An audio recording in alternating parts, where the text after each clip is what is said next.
Hoje, às 7h26 da noite, a cantora Paulinha Abelha, da banda Calcinha Preta, veio a óbito devido a um comprometimento multissistêmico.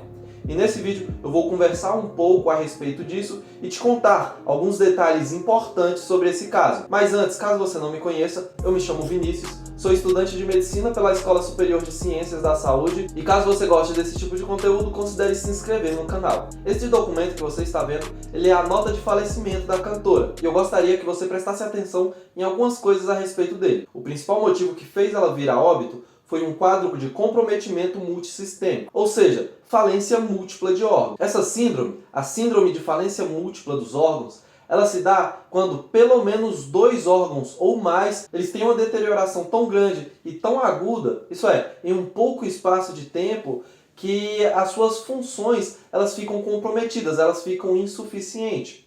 Quando estamos falando em uma unidade de terapia intensiva, geralmente esses 2 primeiros órgãos que entram em deterioração é o rim e o fígado. E embora esses 2 órgãos não seja tão famoso quanto um coração, um pulmão, um cérebro, eles são igualmente importantes, visto que uma pessoa saudável não consegue viver sem eles. E dentro desse contexto de unidade de terapia intensiva, a principal causa de uma síndrome de falência múltipla de órgãos é a sepse, ou choque séptico. O choque séptico ele é uma condição gravíssima em que uma determinada infecção ela se generaliza em todo o corpo do paciente. Consequentemente, o corpo tem algumas reações imunológicas que fazem com que, de uma maneira inconsciente, essa infecção ela se torne mais grave ainda, porque essa reação imunológica sistêmica ela vai prejudicar mais o sistema orgânico. E uma das principais formas de reações imunológicas que fazem a sepse se tornar tão grave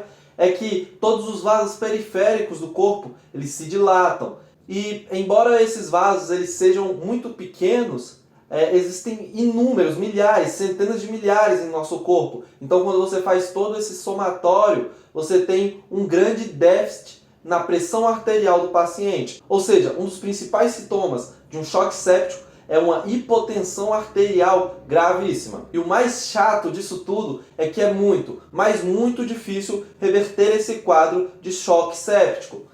É claro, dentro desse contexto de UTI, porque geralmente a pessoa ela está lá dentro por um outro motivo primário e o choque séptico ele é uma condição secundária a todos esses problemas e que geralmente tem uma gravidade maior do que a inicial. E isso faz bastante sentido, já que a Paulinha Abelha, ela, de acordo aí com os boletins médicos informados anteriormente, ela foi hospitalizada para tratar uma infecção urinária, uma queixa renal, na realidade. Dando continuidade a essa nota de falecimento, chega uma parte em que a equipe médica ela decidiu iniciar o protocolo de morte encefálica, visto que eles perceberam ali algumas alterações em alguns exames de imagem e alguns exames complementares que foram feitos também.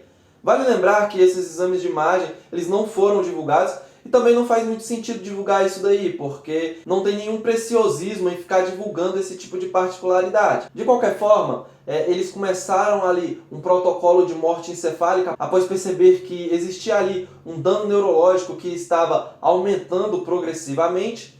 E uma coisa importante para falar sobre esse protocolo de morte encefálica é que a morte encefálica ela nada mais é do que um conceito legal de morte.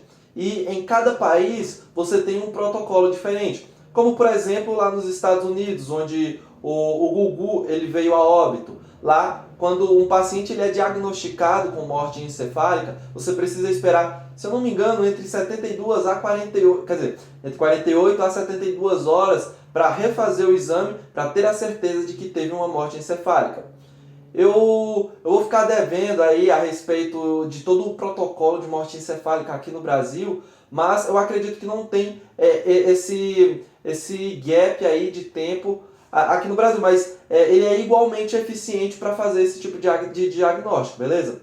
Mas uma coisa que eu quero que vocês entendam é que esse diagnóstico de morte encefálica, ele é muito, mas muito, como que eu posso dizer, ele tem uma acurácia muito grande. Isso porque Desde o início da história da medicina, não existe um paciente que conseguiu reverter esse quadro após um diagnóstico feito ali de maneira correta. Aqui no Brasil, esse tipo de diagnóstico ele é bem efetivo e, se eu não me engano, aqui no Brasil é necessário ter pelo menos 3 médicos para fazer ali alguns exames auxiliares e complementares para fazer um diagnóstico diferencial e realmente chegar na certeza que estamos diante de uma morte encefálica.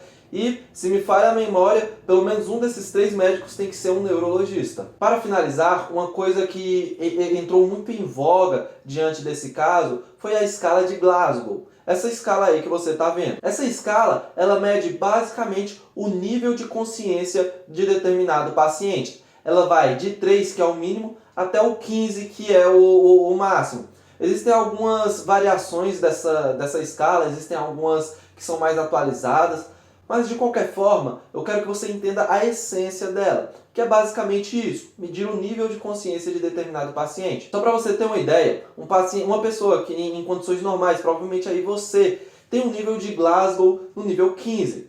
Já uma pessoa que precisa ser entubada, ela tem que ter pelo menos 8 ou menos. Só que é claro, existem exceções de pacientes que têm uma escala de Glasgow 15 e mesmo assim elas são entubadas, mas eu não vou entrar no mérito aqui, não pelo menos nesse vídeo, ok? Se você prestar atenção nessa escala, você percebe que 3 é o mínimo, como eu já tinha citado anteriormente.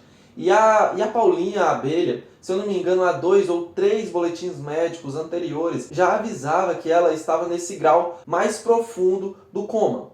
E isso é uma informação muito preocupante, visto que existem algumas referências médicas que dizem que um coma, quando ele está numa escala de Glasgow abaixo de 4, ele já é considerado irreversível. Tudo bem que existem diversos conflitos de referências, algumas dizem um valor um pouco maior, outras dizem um valor menor, mas o que eu quero que você entenda é que um paciente com um nível de Glasgow no nível 3, isso é muito grave.